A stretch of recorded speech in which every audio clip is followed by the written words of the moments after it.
طبق اليوم مندي بالدجاج، برميل المندي الكهربائي المزين.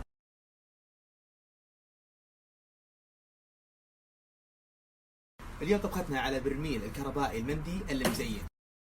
الحين راح نحط زيت زيتون عشان نسوي حمسة البصل.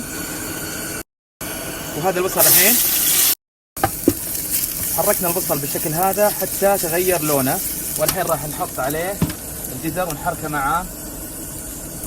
بعدين بنحط البهارات. حطيت لون الزعفران وحطيت الكركم وحطيت بهارات مشكلة وبهارات عجلة وملح. حطينا الرز الحين، مقدار كل كاس رز مقدار كاس ونص من الماء. هذا الماء الحين. خلصنا الحين من رزنا وحطينا الملح ووزناه مظبوط. الحين بنحط الزبيب وبنحط الفلفل الحار، وكذا رزنا جاهز. الحين بعد ما صفينا الخضار بالسلة هذه اللي جاية مع القدر، راح احط الخضار بالشكل هذا. بعد ما حطينا القاعدة اللي تحت حطينا فيها شوية موية على اساس ما توصل حرارة قوية. راح ننزل اول شيء قدر الرز بالشكل هذا. ننزل السلة اللي راح نحط فيها الدجاج بالشكل هذا.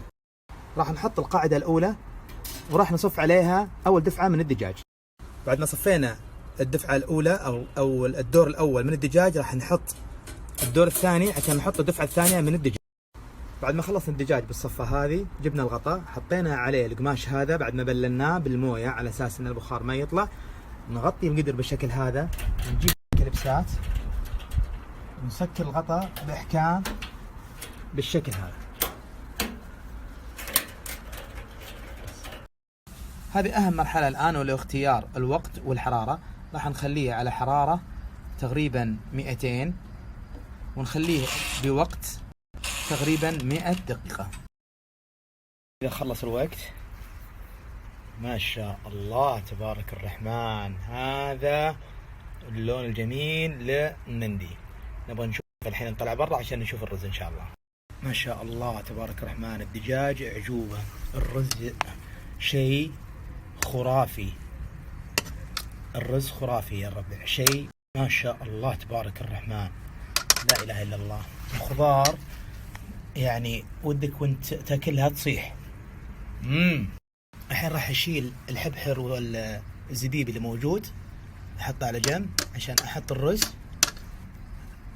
وزين الصحن واوريكم اياه ان شاء الله.